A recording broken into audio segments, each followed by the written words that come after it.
ഒന്ന് മിണ്ടാരിടാ, കുറെ നേരമായല്ലോ. ആദ്യം അതൊന്ന് കൈ കിട്ടട്ടെ, ബാക്കിയുള്ളവന്റെ കണക്ക് തെറ്റിക്കാനായിട്ട്. നാളെ രാവിലെ കാശ് അടച്ചു കഴിഞ്ഞാൽ 2 ദിവസം കൊണ്ട് ഓട്ടോ ഡെലിവറി കിട്ടുമെന്നല്ലേ മാനേജർ പറഞ്ഞത്? അതങ്ങനെ കിട്ടുമോ? ആ ഷോറൂമിന്റെ ഓഫറാണേത്. പിന്നെ ഒരു കാര്യം, നാളെ 10 മണിക്ക് നമ്മൾ ബാങ്കിലെത്തുന്നു, 11 മണിക്ക് ഷോറൂമിലെത്തുന്നു, പൈസ അടയ്ക്കുന്നു. ഓക്കെ? കുറച്ച് മണിക്കൂറുകൾ കൂടി കഴിഞ്ഞാൽ നമ്മൾ ആരാ? മുതലാളിമാരാ, ഓട്ടോ മുതലാളിമാര്. ജീവിതം ഒരു വലിയ വട്ടപൂജ്യത്തിൽ നിന്ന് തുടങ്ങിയതാ. കുറച്ച് കഷ്ടപ്പാടും ദുരിതവും സഹിച്ചാൽ എന്താ? അധ്വാനിച്ച കാശ് കൊണ്ട് നമ്മൾ ആഗ്രഹിച്ചത് സ്വന്തമാക്കുമ്പോൾ ഒരു സുഖം, അതാ ഇപ്പൊ ഉള്ളതെന്നറിയാം. ശരിയാ, ഇത് നുള്ളിപ്പെറുക്കിയെടുക്കാൻ നമ്മൾ അനുഭവിച്ച കഷ്ടപ്പാട്. 3 ലക്ഷം രൂപ ആസ്തിയുള്ളവരാ നമ്മളിപ്പോ. 20,000 വേറെയും. ആദ്യം ഓട്ടോ, പിന്നെ അതിന് മിച്ചം പിടിച്ചൊരു ടാക്സി. നമ്മുടെ ജീവിതത്തിൽ ഇനി വെച്ചടി കേട്ടോ മോനെ. അധ്വാനിക്കാനുള്ള ഈ മനസ്സും നമ്മുടെ ഒരുമയുണ്ടെങ്കിൽ നമ്മൾ ആഗ്രഹിച്ചൊക്കെ നമ്മളെ തേടിയെത്തും, അതെനിക്ക് ഉറപ്പാ. ഒരുവൻ മുതലാളി, നമ്മൾ നാളെ മുതലാളി. ഇവിടെ അയൽവക്കക്കാർ കിടന്നുറങ്ങണം. അയൽവക്കക്കാര് നേരത്തെ കിടന്നുറങ്ങുമെന്ന് എനിക്ക് തോന്നുന്നില്ല. എന്നതാ കാരണം ഇന്ന് ഇവന്റെ കയ്യിൽ നിന്ന് 1000 രൂപ മേടിച്ചുകൊണ്ട് രണ്ടുപേരും ടൗണിലൊക്കെ കറക്കത്തിലായിരുന്നു. അതുകൊണ്ട് അവര് നേരത്തെ കിടന്നുറങ്ങുമെന്ന് എനിക്ക് തോന്നുന്നില്ല. ശരിയാ, അപ്പൊ ഉറങ്ങാൻ വൈകുമല്ലേ? മിക്കവാറും. ഒന്ന് പോടാ പാവങ്ങള്. ആലോചിക്കുമ്പോ കഷ്ടം തോന്നും. ജനിച്ച മണ്ണിലേക്ക് ഇനി തിരിച്ചു പോകാൻ പറ്റില്ല. വല്ല നാട്ടിലും വന്ന് അധ്വാനിച്ച് ജീവിക്കാന്ന് വെച്ചാൽ അതിനുള്ള ആരോഗ്യമില്ല. എങ്ങനെ ജീവിക്കുമെന്തോ. ആരും ഇല്ലാത്തവർക്ക് ഈശ്വരൻ തുണ. എന്തായാലും ദേവയാനി ചേച്ചി കടുത്ത നിരാശയില. അത് കണ്ടാലറിയാം. എല്ലാം കൊണ്ടും കടന്നു കാണൂ. ആര് നോക്കണോ? നമ്മുടെ ജീവിതത്തിലെ ഏറ്റവും പ്രധാനപ്പെട്ട ദിവസമായിരുന്നു. നിർഭാഗ്യവശാൽ മദ്യമില്ല. മധുരാശയെങ്കിലും വേണ്ടേ? വലിയ ചെലവൊന്നുമില്ല, സ്റ്റൂളും കസേരയും മാത്രം. എപ്പ റെഡിയാന്ന് ചോദിച്ചാൽ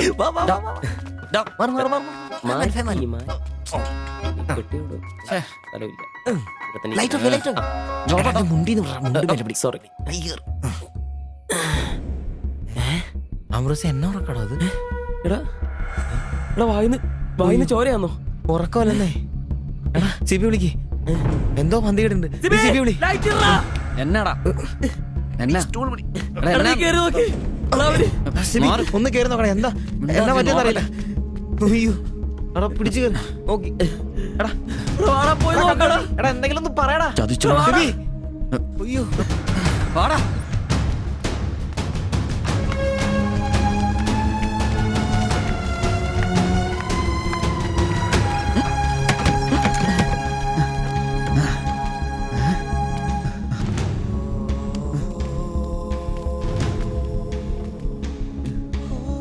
ബൈ ബൈ. എടാ വിഷമാടാ. ജീവനുണ്ടാ, വണ്ടി വിളി വേഗം.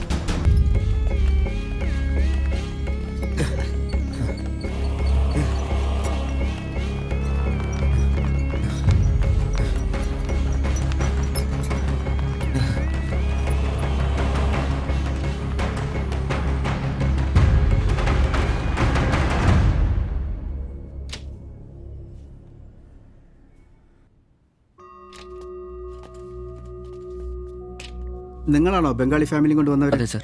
നിങ്ങൾ അവരുടെ തൊട്ടപ്പുറത്തുള്ളവരാ. ഓ, അവർക്കിപ്പോ ഒന്നും പറയാറായിട്ടില്ല. 24 hours കഴിയാതെ ഒന്നും പറയാൻ പറ്റില്ല. അവരുടെ ബന്ധുക്കളോ നാട്ടുകാരും വന്നിട്ടുണ്ടോ? അവർക്ക് ഇവിടെ അങ്ങനെ ബന്ധുക്കളാരും ഇല്ല. സൂയിസൈഡ് അറ്റംപ്റ്റ് ആയിരുന്നല്ലോ. നിയമപ്രകാരം പോലീസിൽ അറിയിക്കേണ്ടതാണ്. മാത്തച്ചൻ സാർ എന്നെ വിളിച്ചിരുന്നു. ഇപ്പോൾ തൽക്കാലം ഞാനത് പോലീസിൽ അറിയിക്കുന്നില്ല.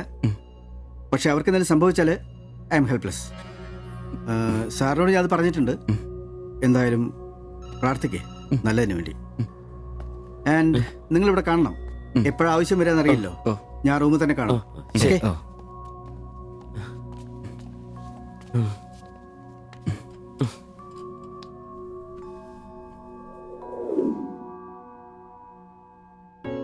ഓ, ഓർക്കാൻ പറ്റുന്നില്ല. നമ്മൾ നോക്കാൻ കുറച്ചുകൂടെ വൈകിയിരുന്നെങ്കിൽ. കാലിന്റെ വിറയിൽ മാറിയില്ല ഇതുവരെ. ആദ്യോട്ടാ ഇങ്ങനെ ഒരു സീൻ. എങ്ങനെ തോന്നി അവർക്കിത് ചെയ്യാൻ? അതിനുള്ള ധൈര്യം അവർക്കുണ്ടോ? എനിക്ക് വിശ്വസിക്കാൻ പറ്റുന്നില്ല. അളിയ, അവർക്കെന്തെങ്കിലും പറ്റുമോ? ദൈവമേ, ഒന്നും സംഭവിക്കല്ലേ. എനിക്കിനി താങ്ങാൻ വയ്യ. മാത്രമല്ല അളിയ, നമ്മളവരുടെ അയൽവക്കത്ത്.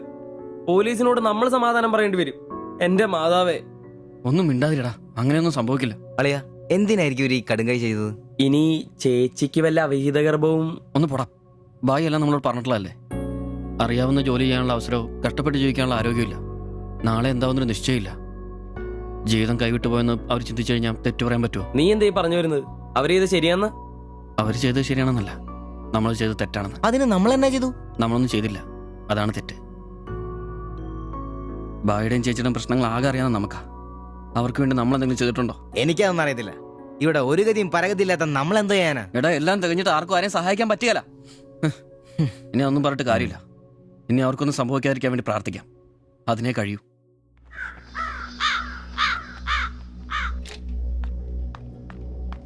സിസ്റ്ററെ ഒന്ന് കാണാൻ പറ്റുമോ? വെയിറ്റ് ചെയ്യൂ, സിസ്റ്റർ, പറയാം.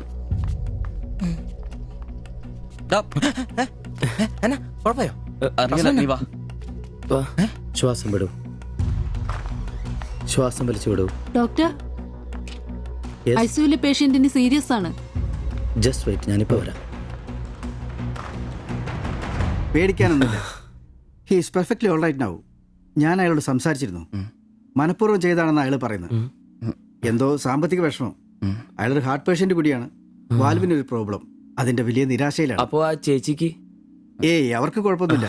റിക്കവർ ചെയ്യാൻ സമയമെടുക്കും, ദാറ്റ്സ് ഓൾ. ശരി. നിങ്ങൾ 3 പേര് ഇന്നലെ ഇവിടെ ഉണ്ടായിരുന്നു അല്ലേ? ഉവ്വ് ഡോക്ടർ. നിങ്ങൾ ഈ ചെയ്തത് വലിയൊരു കാര്യമാണ്. അന്യദേശത്ത് നിന്ന് ഇവിടെ വന്ന് താമസിക്കുന്ന ആളും പേരും ഇല്ലാത്തൊരു കുടുംബത്തെ സഹായിക്കാൻ മനസ്സുണ്ടാവുക എന്നുള്ളത് really great. I appreciate you. കാര്യങ്ങൾ പറയാൻ നിങ്ങളെ ഉള്ളൂ എന്നുകൊണ്ട് പറയാണ്. ഇവരുടെ കാര്യത്തിൽ ഇനി അല്പം ശ്രദ്ധ വേണം. ആ കുമാർ കടുത്ത നിരാശയിലാണ്. ഇനിയും ഇത് ആവർത്തിച്ചേക്കാം. രോഗവും സാമ്പത്തിക ബുദ്ധിമുട്ടും ഒക്കെ അയാളെ വല്ലാതെ തളർത്തിയിരിക്കുകയാണ്. നിങ്ങൾക്ക് ടെൻഷൻ വേണ്ട. ഒരു ശ്രദ്ധ വേണമെന്ന് ഓർമ്മപ്പെടുത്തിയെന്നേ ഉള്ളൂ. ഇവിടെ കൗൺസിലിംഗ് കാര്യങ്ങളൊക്കെ ഉണ്ട്, നമുക്ക് നോക്കാം. ശരി ശരി. And one more thing please. എന്താ സർ? അധ്വാനിക്കാൻ തയ്യാറായ ഒരു മനസ്സും അതിന് വഴങ്ങാത്തൊരു ശരീരവുമാണ് കുമാറിന്റെ പ്രശ്നം, ആ കുടുംബത്തിന്റെ. അതിന് കാരണം പണിമുടക്കുന്ന കുമാറിന്റെ ഹൃദയവാൽവുകൾ തന്നെയാണ്. ആ കുടുംബത്തെ പൂർണ്ണമായും ജീവിതത്തിലേക്ക് തിരിച്ചു കൊണ്ടുവരാൻ നമുക്കാകുന്ന ഏക മാർഗം കുമാറിന്റെ ഹൃദയവാൽവുകൾ മാറ്റിവെക്കുന്ന ശസ്ത്രക്രിയയാണ്. 3 ലക്ഷം രൂപയാണ് അതിന് വരുന്ന ചെലവ്. അത് സംഘടിപ്പിക്കാനായാൽ ആ കുടുംബം സേഫായി. അധ്വാനിക്കാനുള്ള ആരോഗ്യം തിരിച്ചു കിട്ടിയാൽ ആ കുടുംബത്തിൽ സന്തോഷം തിരിച്ചു വരും. I am sure. നിങ്ങളുടെ പശ്ചാത്തലം എനിക്കറിയില്ല, മറ്റു മാർഗങ്ങളൊന്നും പറഞ്ഞു തരാനുമില്ല. സാധ്യതകളുണ്ടോ എന്ന് അന്വേഷിക്കുക. ഇവരെ എപ്പോഴും ഇങ്ങനെ രക്ഷപ്പെടുത്താൻ നിങ്ങളെ കൊണ്ടാവില്ലല്ലോ.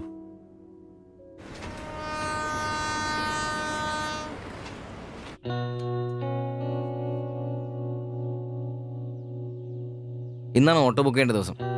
അവരിങ്ങനെ ആശുപത്രി കിടക്കുമ്പോ അയാളുടെ ഓപ്പറേഷനുള്ള പൈസ നമുക്ക് കൊടുത്താലോ? നിനക്കെന്നെ പ്രാന്താന്നോ? എടാ 3 ലക്ഷം രൂപ വിലവർക്കൊക്കെ. എടാ, നീ എന്നെ ഈ പറയുന്നേ?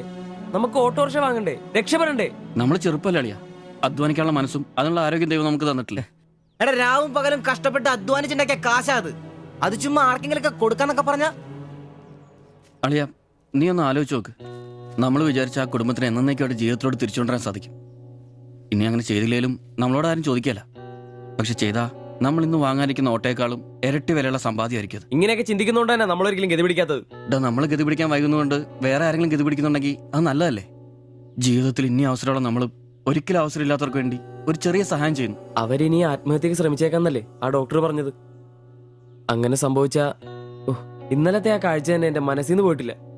ഇനി അതൊന്നും കാണാനുള്ള ശക്തി എനിക്കില്ല. നമുക്ക് അവരെ സഹായിക്കടാ. ഓട്ടോ നമുക്ക് പിന്നെ അന്നേലും വാങ്ങാലോ. അതങ്ങ് കോത്താഴ്ത്തി എന്ന് പറഞ്ഞാ മതി. ഇത് ഞാനും കൂടി ചങ്ക് പൊട്ടിച്ചുണ്ടാക്കിയ കാശാ. അത് കണ്ടവർക്ക് കൊടുക്കാനുള്ളതല്ല. ജോപ്പാ, സിബി, എന്റെ കൊക്കില് ജീവനുണ്ടേ ഞാനിനി സമ്മതിക്കല. ഡാ, അത്ര മുട്ടി നിൽക്കുന്നവരാണെങ്കിലേ സ്വന്തം കുടുംബത്തിൽ അങ്ങ് എടുത്ത് കൊടുത്താ മതി. ജോപ്പാ, ജോപ്പാടാ. ഡാ.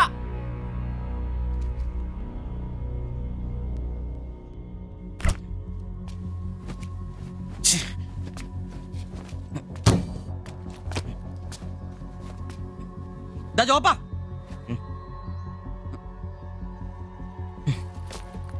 ഡാ. ജോപ്പ, നിനക്കെന്താ പ്രാന്താണോ?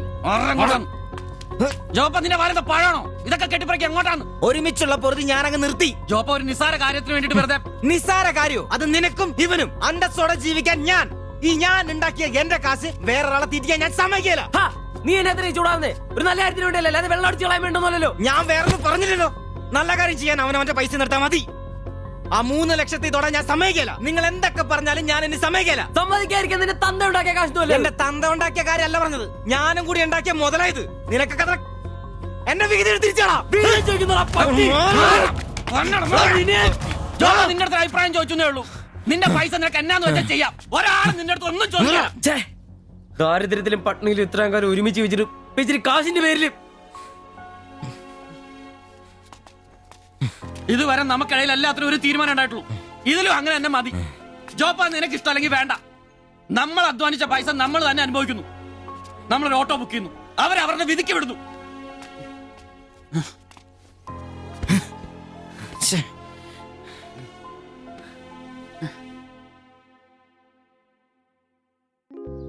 ദാ congratulation. Thank you sir. All the best. Thank you sir.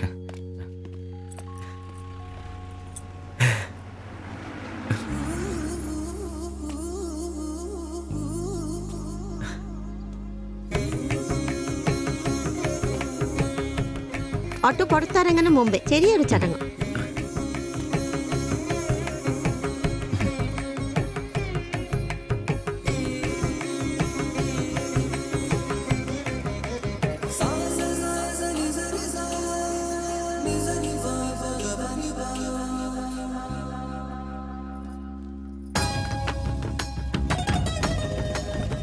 എല്ലാം മംഗളായില്ലേ? ഇനി ഗണപതി ഭഗവാനിക്ക് ഒരു തേങ്ങ അടിച്ചിട്ട് തുടങ്ങാം. 3 ലക്ഷത്തിന്റെ കട ഇതുവരെ തീർന്നിട്ടില്ല. അടിയൊക്കെ പിന്നെ ആവാം. എന്റെ ഭായിമാരെ, ഇതിനകത്ത് ഇരിക്കുന്നത് 1-2 രൂപയുടെ സാധനമല്ല, രൂപ 3 ലക്ഷത്തിന്റെ. ഒരു തേങ്ങ അടിച്ചാല് അതിലൊന്നും കുഴപ്പമില്ല. എന്നാ അടിബായ്. ഓയ്!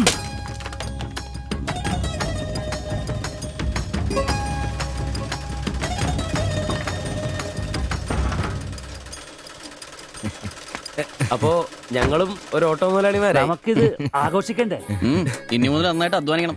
രൂപ 1-2 അല്ല CC-കാർ ലോൺ തന്നിരിക്കുന്നത്. ഭായ് വിഷമിക്കണ്ട, ഞങ്ങളും ഉണ്ടല്ലോ നിങ്ങളുടെ കൂടെ. എനിക്ക് ഐശ്വര്യമായിട്ട് ജോലി തുടങ്ങിക്കോ. ചുരിദാറും ബ്ലൗസും തയ്ച്ച് വരുമാനം കൂട്ടാനുള്ളതാ. ഓക്കെ അപ്പോ ജയ് ബംഗാൾ, ജയ് തിരുവിതാംകൂർ.